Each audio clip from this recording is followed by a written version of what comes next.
नमस्कार दोस्तों, चलिए आज के वीडियो में हम CTET और अदर TET के लिए पर्यावरण अध्ययन जो प्रीवियस ईयर में पूछा गया है वो स्टार्ट कर रहे हैं। इसमें आप देख रहे हैं, ये जो आप देख रहे हैं स्क्रीन पर, ये जो है जुलाई 2019 में पूछा गया क्वेश्चन है। ये जुलाई 2019 का पूछा गया क्वेश्चन है, समझ गए। तो कोई भी एग्ज़ाम को करेक्ट करने के लिए प्रीवियस ईयर का क्वेश्चन जो है बहुत मायने रखता है दोस्तों, तो उसको आप लोग ध्यान से पढ़िए और हम एकदम बेसिक से बताते हुए चलेंगे। तो चलिए देखते हैं।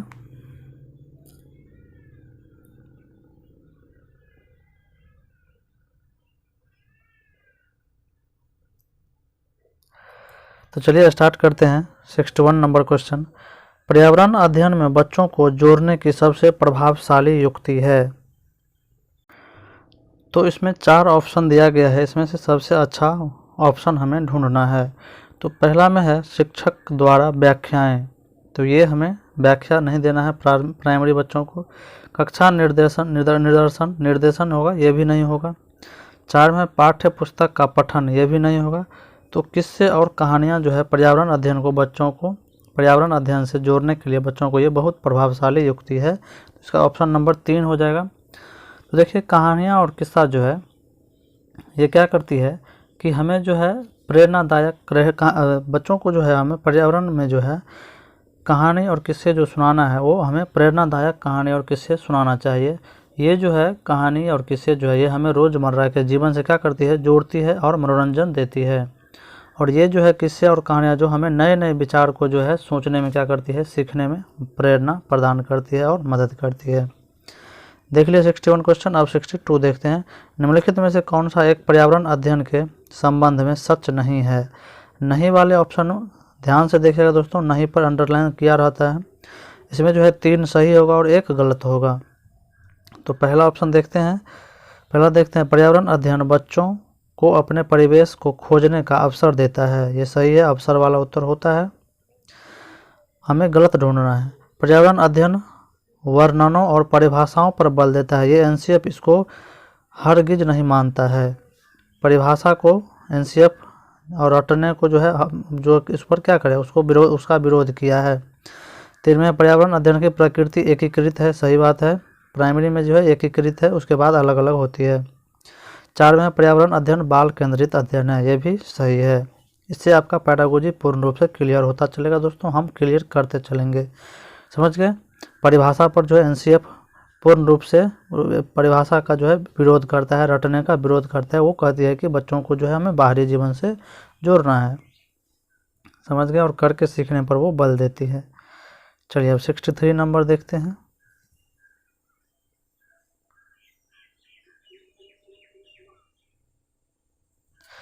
चलिए 63 में क्या है, निम्नलिखित में से क्या एक पर्यावरण अध्ययन में ज्ञान की रचना में बहुत महत्वपूर्ण है। तो देखिए, बच्चे की सक्रिय भागीदारी, ये तो सही बात है। बच्चों को के ज्ञान को शिक्षकों के ज्ञान से जोड़ना। चलिए सी देखते हैं। पर्यावरण अध्ययन को कक्षा की 4 दीवारी से बाहर सीखना, ये भी सही बात है। बच्चों के स्थानीय ज्ञान को विद्यालय के ज्ञान से संबंधित करना, ये भी सही बात है। तो इसमें देख लीजिए, A, B जो है बच्चे के ज्ञान को शिक्षकों के ज्ञान से जोड़ना, ये जो है थोड़ा सा क्या है, ये अलग है। बच्चों के ज्ञान के शिक्षकों के ज्ञान से हमें नहीं जोड़ना है, समझ गए। तो ये इसका नहीं होगा। इसका ऑप्शन हो जाएगा 3 नंबर A, C और D। B में क्या था, बच्चों के ज्ञान को शिक्षकों के ज्ञान से हमें नहीं जोड़ना है, समझ गए। चलिए आगे देखते हैं। अब 64 नंबर क्वेश्चन क्या है। 64 में पर्यावरण अध्ययन में बच्चों को पाठ्य पुस्तकों और शिक्षकों के अलावा अन्य स्रोतों की मदद लेने के लिए प्रोत्साहित करना चाहिए। क्यों प्रोत्साहित करना चाहिए अन्य स्रोत की मदद लेने के लिए। तो देखिए, ए में है पर्यावरण अध्ययन सीखने के लिए पाठ्य पुस्तक और शिक्षक ही स्रोत नहीं है, समझ गए, और बाकी भी स्रोत है, बाहरी जीवन से भी जोड़ना है। बी में देखिए, यह पर्यावरण अध्ययन सीखने के लिए समुदायों और माता पिता की उपस्थिति का विकास करेगा। सी में यह शिक्षकों को बच्चों की पृष्ठभूमि को जानने का अवसर देगा। चलिए और डी नंबर देखते हैं।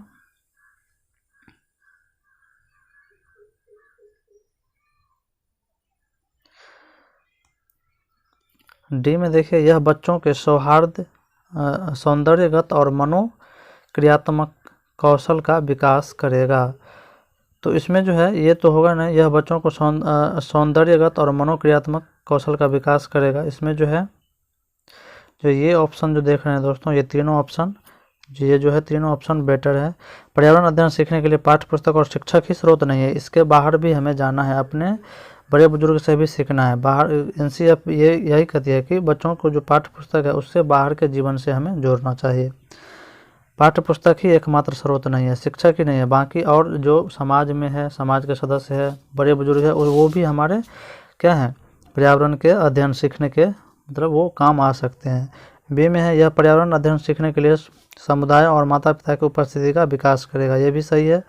यह शिक्षकों को बच्चों की पृष्ठभूमि को जानने का अवसर देगा, अवसर वाला उत्तर हमेशा होता है, समझ, ये तीनों इसका ऑप्शन होगा। तो ये तीनों ऑप्शन किस में है, ABC 4 नंबर ऑप्शन में है, इसका ऑप्शन नंबर क्या हो जाएगा, 4 होगा। चलिए अब 65 में देखिए क्या है, एक शिक्षक हमेशा क्रियाकलापों को कराने के बाद प्रश्नों और चर्चाओं पर संचालन करता है। क्रियाकलापों, प्रश्नों और चर्चाओं के संचालन करने का उद्देश्य है कि बच्चों को क्या करना है, सक्रिय करना है। यहाँ पर देख लीजिए,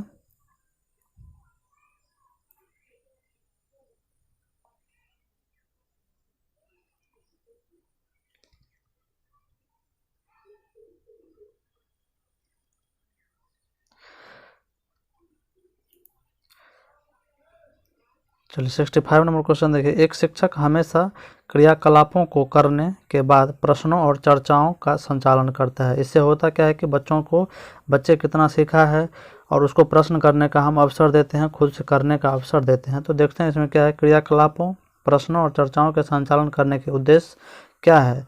ए में है बच्चों की प्रक्रिया कौशलों का आकलन, बी में है बच्चों को खोजने का अवसर देना, सी में है बच्चों को अपनी अभिव्यक्ति का अवसर देना, और डी में है बच्चों में उनके सीखने की गति के आधार पर विभेद करना।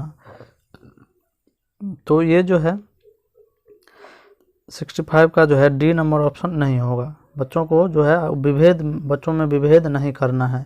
और ये तीनों क्या है, ये तीनों ऑप्शन बहुत ही अच्छा है बच्चों के लिए, अवसर देना है, उस अभिव्यक्ति का भी अवसर देना, अवसर वाला उत्तर जो है हमेशा होता है, समझ गया। बच्चों की प्रक्रिया कौशलों का आकलन करना है, बच्चे क्या सीखें, कितना सीखें इस चीज़ को, तो इसका ऑप्शन नंबर 2 हो जाएगा, A, B और C।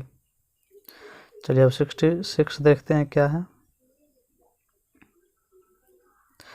66 नंबर देखिए, पर्यावरण अध्ययन में शिक्षक के द्वारा बच्चों को स्वयं अपने का आकलन के लिए अवसर देना चाहिए। स्व आकलन क्या है, खुद का आकलन जो है, एक में सीखने का आकलन, 2 में सीखने के लिए आकलन, 3 में है CCE और 4 में है सीखने के समान आकलन। इसका क्या होना चाहिए, तो सीखने का आकलन जो है यहाँ पे दिया गया, पर्यावरण अध्ययन में शिक्षक के द्वारा बच्चों को स्वयं अपने आकलन के लिए तो स्वयं जब बच्चा आकलन करता है वो सीखने के समान आकलन होता है, समझ गए, वो क्या होता है, सीखने के समान आकलन। और इसमें देखिए सीखने का आकलन जो है, ये हम जब बच्चा अधिगम कर लेता है उसके बाद हम सीखने का आकलन करते हैं। और सीखने के लिए आकलन, जैसे मान लीजिए हम खाना बनाते वक्त जब कोई चीज़ को हम टेस्ट करते हैं तो वो सीखने के लिए क्या है, आकलन है, समझ गए। सीखने के दौरान जो भी हम टेस्ट लेते हैं वो सीखने के लिए आकलन हुआ, CCE ये होगा नहीं, तो इसका ऑप्शन नंबर क्या हो जाएगा, 4, सीखने के समान आकलन।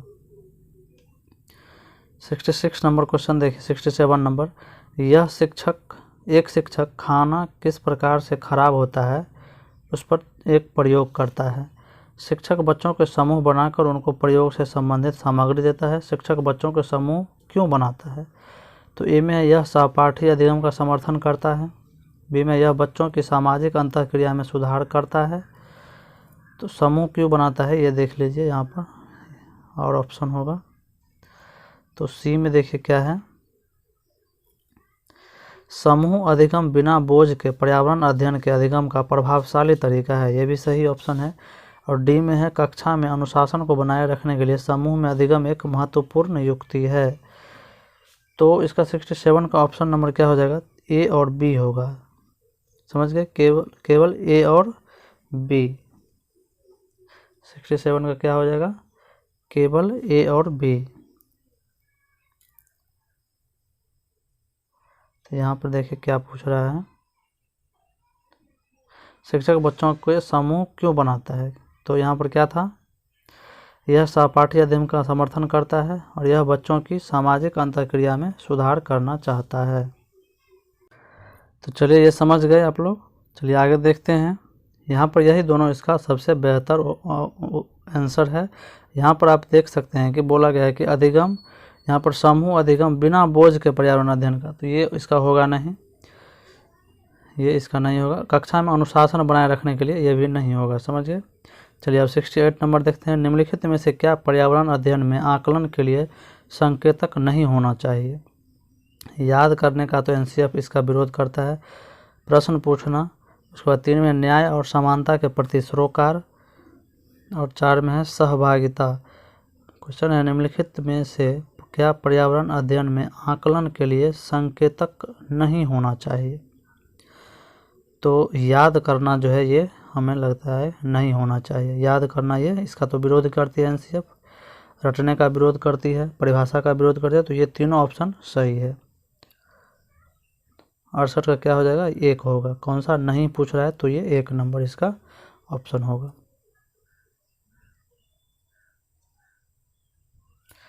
चलिए अब 69 देखते हैं। 69 में क्या है, पर्यावरण अध्ययन में चित्र पढ़ना एक महत्वपूर्ण क्रियाकलाप है। निम्नलिखित में से कौन सा संकेतक बच्चों में आकलन चित्र पढ़ने के द्वारा हो सकता है। ए में है अवलोकन और अभिलेखन, बी में है अभिव्यक्ति, सी में है विश्लेषण और डी में है प्रयोग करना।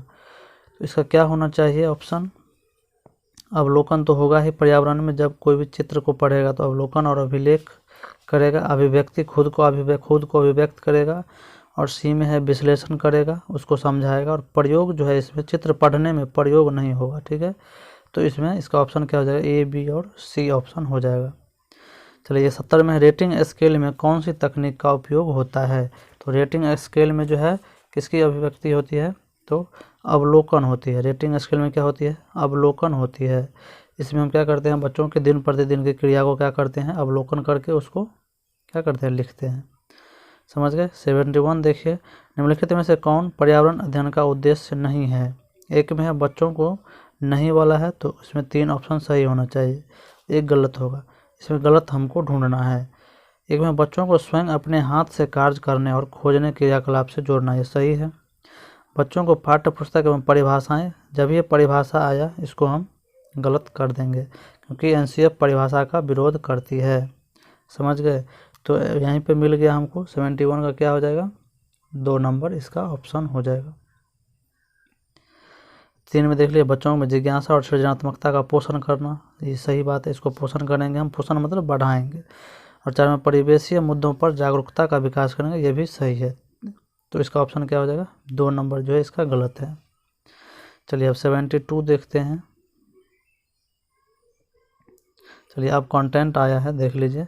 किसी पर्वतीय क्षेत्र में प्रेक्षण करने पर यह पाया गया कि लोगों ने अपने घर पत्थर, मिट्टी, लकड़ी और चूने से बनाए हैं। यह घर 2 मंजिलें हैं। नीचे की मंजिल पर जानवरों को रखते हैं तथा ज़रूरत का सामान भी इकट्ठा करते हैं। वह स्वयं पहली मंजिल पर रहते हैं। सभी घरों की छतें समतल तथा इन्हें पेड़ों के मोटे तनों से बनाया गया है। यह पर्वतीय क्षेत्र नीचे दिए गए किस प्रदेश का भाग है। तो ये जो भाग है कहाँ का है, ये जम्मू और कश्मीर का भाग है, समझ गए। ये जो है जम्मू, लेह लद्दाख, लेह मतलब वैसे लद्दाख का है ये, लेकिन इसमें ऑप्शन नहीं है लद्दाख, तो इसमें क्या मारेंगे हम, जम्मू और कश्मीर मारेंगे, समझ गए। चलिए आगे देखिए, झूम खेती में अपनाई जाने वाली पद्धति के विषय में नीचे दिए कथनों पर विचार कीजिए। ए में है एक फसल प्राप्त करने या काटने के बाद जमीन को कुछ साल तक छोड़ देते हैं, सही बात है ये। इस जगह को बांस या खरपतवार उग जाता है, उसे उखाड़ कर जला देते हैं, ये भी सही है। खरपतवार आदि को जलाने पर प्राप्त राख को खाद की तरह काम में लेते हैं, ये भी सही है। और डी में है जब इस जमीन में खेती की बारी आती है तो बीज छिड़कने से पहले इसे गहरा जोता जाता है। तो इसमें सही कथन जो है, सही कथन कौन सा है, तो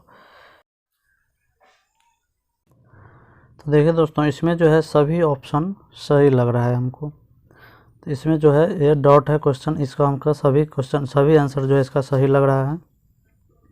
इसमें देखिए ये कुछ साल तक छोड़ देते हैं फसल काटने के बाद, ये भी सही है। खरपतवार को क्या करते हैं, जला देते हैं, ये भी सही है। इससे क्या, ये जो खरपतवार जलाते हैं वो खाद का काम आता है, ये भी सही बात है। और जब इसको जो है जब हम बीज बोते हैं तो उससे पहले उसको जोतते हैं गहरा करके। तो ये चारों ऑप्शन इसका सही है, समझ गए। चलिए अब 74 देखते हैं क्या है।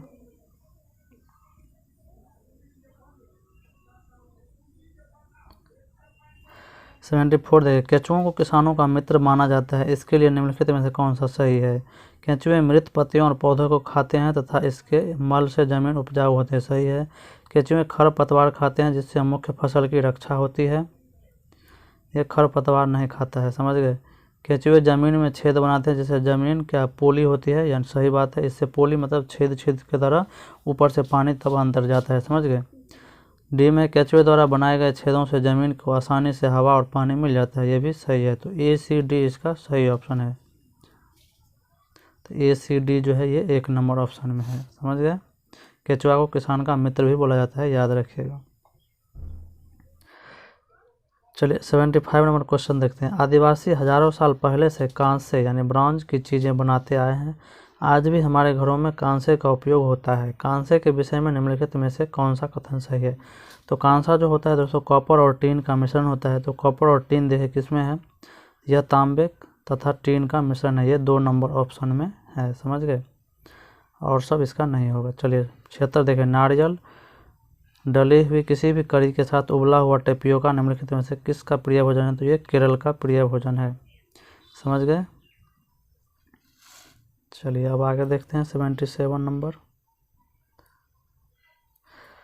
आमतौर पर यह माना जाता है कि रात में जागने वाले जानवर हर चीज़ को किस रंग से देखते हैं। तो वो उजला और काला रंग से देखते हैं, काला और सफ़ेद, ये 2 नंबर ऑप्शन इसका हो जाएगा। 78 में ये सब कंटेंट है दोस्तों, इसमें कोई समझाने वाला चीज़ है। निम्नलिखित राज्यों के समूह में से किस एक समूह में समुद्र तट अरब सागर पर है।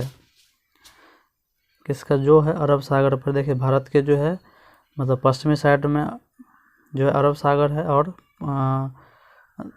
और पूर्वी साइड में जो है बंगाल की खाड़ी है। तो बोल रहा है कि अरब सागर से लगा हुआ है।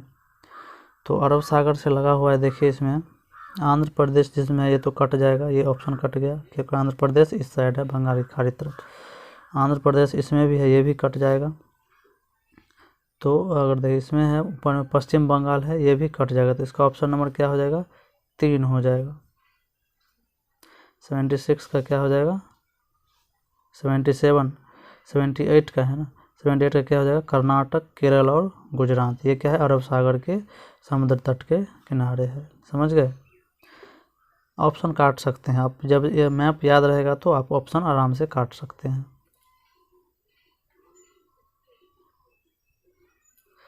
चलिए हमारे देश के मानचित्र में झारखंड कहाँ स्थित है। उड़ीसा के उत्तर में, देख लीजिए।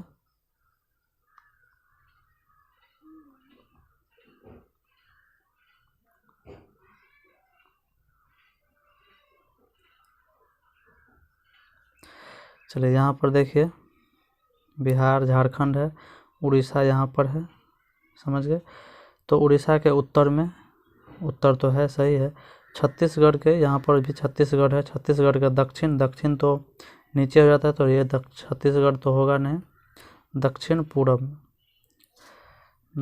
पूरब में तो होगा नहीं, ये इस साइड है। उत्तर प्रदेश के पश्चिम में, उत्तर प्रदेश यहाँ पर है, उसके पश्चिम में ये भी होगा नहीं।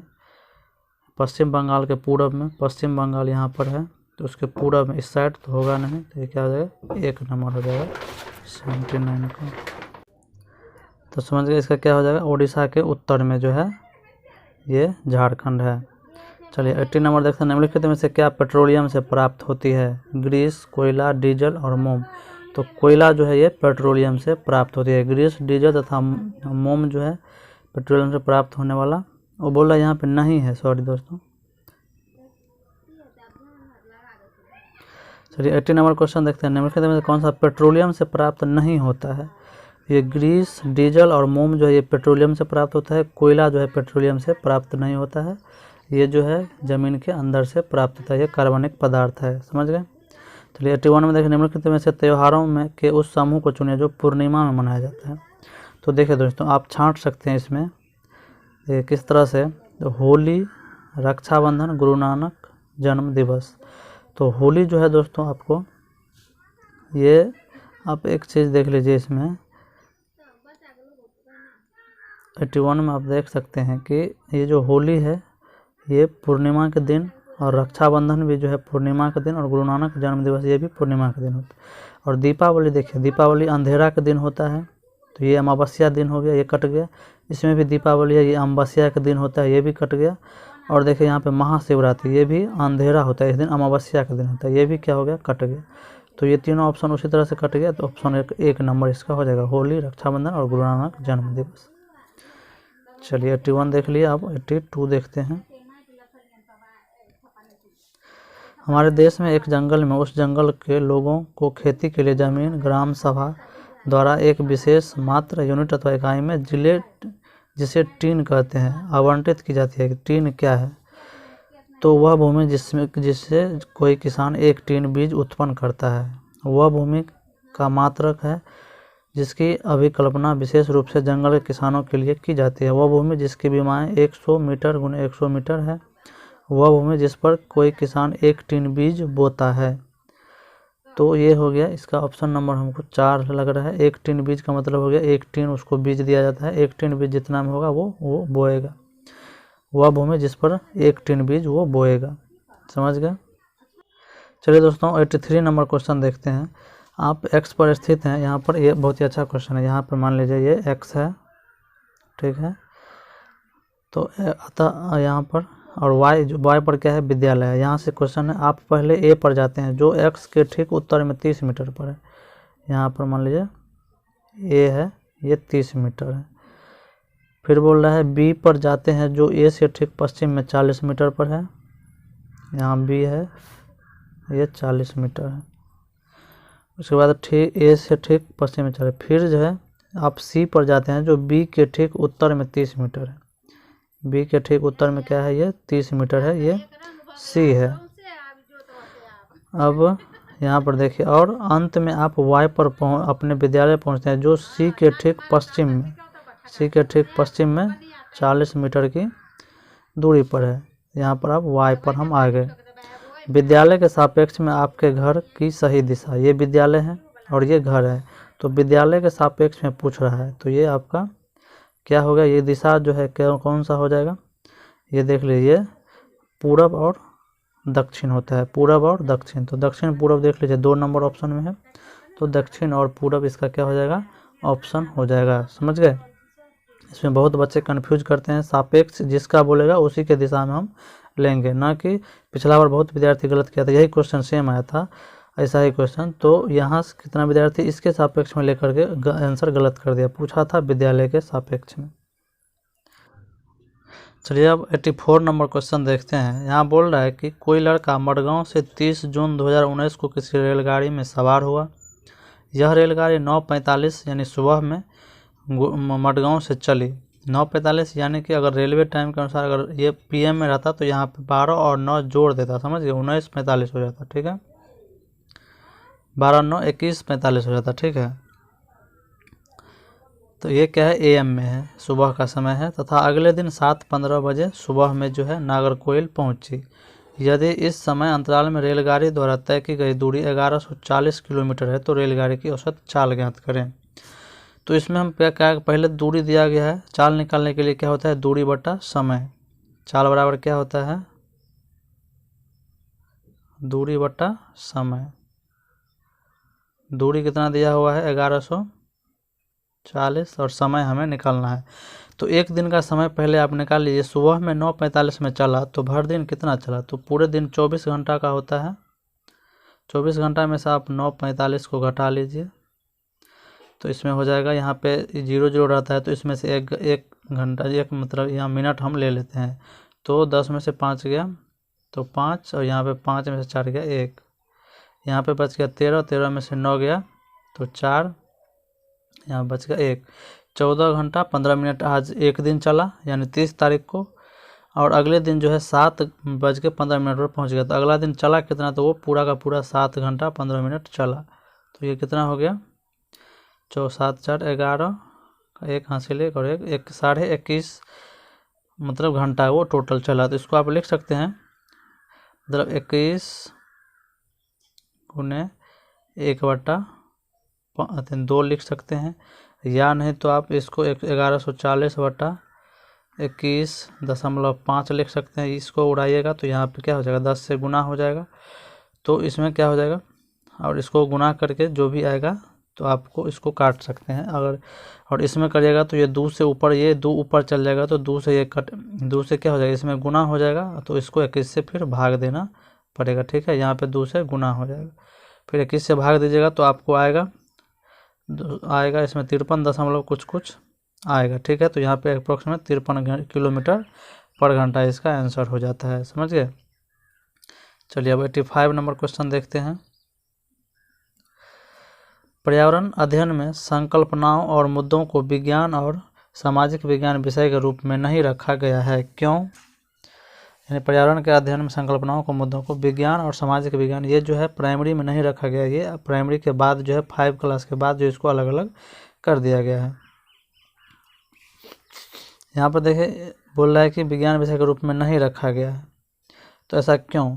यह शिक्षण अधिगम की एक अच्छी युक्ति है। क्या बोल रहा है, यह शिक्षण अधिगम की एक अच्छी युक्ति है। यह पाठ्यक्रम के भार को कम करने के लिए है। 3 में है, CBSE के द्वारा पर्यावरण अध्ययन के पाठ्यक्रम को इसी प्रकार से निर्धारित किया गया है। और 4 में, इस आयु के बच्चे अपने परिवेश को समग्र रूप से देखते हैं। ये जो है बहुत इंपॉर्टेंट है दोस्तों।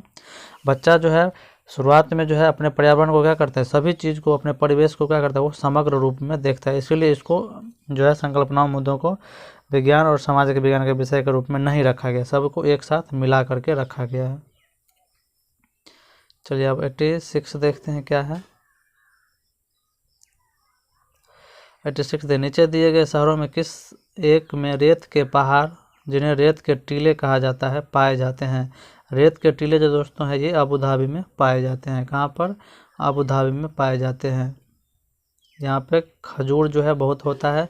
यहाँ पे जो है धूल जो है, रेत ही रेत यहाँ पे उड़ते रहता है। चलिए अब 87 नंबर देखते हैं। 87 में, हम सभी पुराने कुओं को देखते हैं जो अब सूख गए हैं। हमारे बड़े यानी बुजुर्ग यह कहते हैं कि अब ये लगभग 25 से 30 साल पहले इन कुओं में काफ़ी पानी था अभी से, परंतु अब ये पूरी तरह सूख गए हैं। निम्नलिखित में से कुओं के सूखने के संभावित सही कारणों को चुनिए। 1 में है, जिन झीलों या तालाबों में वर्षा का पानी इकट्ठा होता था अब वहाँ नहीं है, ये भी सही है। पेड़ों, कुओं और आसपास के क्षेत्रों में जमीन अब कोलतार या सीमेंट से ढक दी गई है, ये भी सही है। कुओं का कोई उपयोग नहीं करता क्योंकि हर घर में ये टोंटियाँ हैं, ये गलत बात है। भूमिगत पानी को खींचने के लिए कई विशेष विद्युत मोटर चालित पंप लग गए हैं, ये भी सही है। ये इसी के कारण जो है पानी जो है सूख रहा है। ये तीनों कारण जो है A, B और D देखिए ये 2 नंबर ऑप्शन में है, तो ये क्या हो जाएगा 87 का 2 नंबर इसका आंसर हो जाएगा। अब 88 देख लीजिए क्या है। निम्नलिखित में से कौन सा वर्तमान पर्यावरण अध्ययन पाठ्यक्रम में 6 मुख्य थीमों में से एक नहीं है। मुख्य थीम पूछा है तो हम चीज़ें कैसे बनाते हैं, ये देखिए मुख्य थीम जो है 6 है। पहला है परिवार और मित्र, दूसरा है भोजन, तीसरा है पानी, चौथा है आवास, 5वां है यात्रा, और 6ठा जो है ये है हम चीज़ें कैसे बनाते हैं। तो बोल रहा है कि मुख्य थीमों में से एक नहीं है, तो इसमें से देखिए काम और खेल जो है ये मुख्य थीम नहीं है, और ये तीनों जो है ये मुख्य थीम है। ये मुख्य परिवार एवं मित्र का जो है ये उसका उप थीम है। इसका परिवार और मित्र का 4 उप थीम है। 1 में है कार्य और काम और खेल, 2 में है जंतु, 3 में है पौधा, और 4 में है कार्य और खेल। समझ गए, इसका में 4 थीम है। इसका उप थीम 4 है और मेन थीम 6 है। समझ गए, इसका क्या हो जाएगा, ये 2 नंबर इसका सही आंसर हो जाएगा। ये नहीं है, ये उप थीम है कार्य और खेल। परिवार और मित्र में पहला है संबंधी, समझ गए, संबंध उपथीम में 4 है, पहला संबंध, उसके बाद कार्य और खेल, इसके बाद पौधा, उसके बाद जंतु।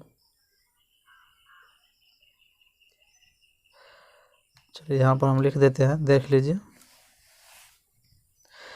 परिवार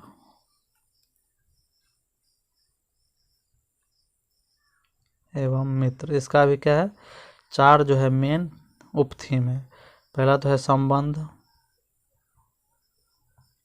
दूसरा है यही यहाँ पे काम और खेल, तीसरा है पौधा, और चौथा है जंतु। जंतु या जानवर बोलिए, जीव बोलिए, वही है, समझ गए। 6 मेन थीम है और 4 उप थीम है, टोटल 10 है। चलिए 89 नंबर देखिए, ये बहुत ही इंपॉर्टेंट है दोस्तों, ये जिससे पहले जो बताएं आप इसको पढ़ ही लीजिएगा, लिख लीजिएगा और याद कर लीजिए। निम्नलिखित में से कक्षा 1 और 2 के लिए पर्यावरण अध्ययन विषय के संदर्भ में सच है। तो 89 में देखिए क्या है कि कक्षा 1 और 2 पर्यावरण अध्ययन को एक नए विषय के रूप में प्रस्तुत किया गया है। पर्यावरण अध्ययन जो कक्षा 1 और 2 में है ही नहीं, उसको गणित और हिंदी के माध्यम से पढ़ाया जा रहा है। कक्षा 1 और 2 में एक विषय के रूप में पर्यावरण अध्ययन समझने के लिए आसान नहीं है, ये भी बोला सच है। तो ये 1 और 2 में एक विषय के रूप में पर्यावरण अध्ययन समझने के लिए आसान नहीं है, ये भी नहीं होगा। पर्यावरण अध्ययन से संबंधित मुद्दों और संबंधों का संपादन भाषा के द्वारा होता है, ये। और चौथा देखिए, पर्यावरण अध्ययन से संबंधित मुद्दों और संबंधों का संपादन भाषा और गणित के माध्यम से होता है। इसमें एक ही भाषा दिया हुआ है तो ये नहीं होगा, इसमें दोनों दिया है, भाषा और गणित के माध्यम से होता है। तो ये 1 और 2 में कक्षा में होता है, उसके बाद पर्यावरण अलग कर देता है। 90 में देखिए, इसमें है कि पर्यावरण अध्ययन का जो ज्ञान है ये भाषा और गणित के माध्यम से ही दिया गया है, पर्यावरण विषय नहीं बनाया गया, लेकिन 3, 4 और 5 में पर्यावरण विषय अलग बना दिया गया है। और 90 में देखिए लास्ट क्वेश्चन, पर्यावरण अध्ययन के पाठ्यक्रम में उप विषयों के स्थान पर थीम को प्रस्तावित किया गया है, क्यों? एक में देखिए, बच्चों के स्थानीय परिवेश के मुद्दों से जुड़े हुए अंतः संबंधित समझ के विकास के लिए। 2 में उपस्थित उप विषयों की तुलना में थीम आधारित पर्यावरण अध्ययन का संपादन आसान है। उसके बाद देखिए, पर्यावरण अध्ययन पाठों को कम करने के लिए, ये तो गलत है, ये भी गलत है। बच्चों में परिवेशीय बोध में वृद्धि करने के लिए, और 1 में बच्चों के स्थानीय परिवेश के मुद्दों से जुड़े इसका विकास करने के लिए, ये बहुत ही इंपॉर्टेंट है। ये सब तीनों नहीं होगा, समझ गए। तो वीडियो अच्छा लगे तो लाइक, सब्सक्राइब और शेयर जरूर करिएगा दोस्तों। इसी तरह से हम वीडियो आप लोगों को प्रोवाइड करते रहेंगे, एकदम बेसिक से थ्योरी के साथ। चलिए, धन्यवाद।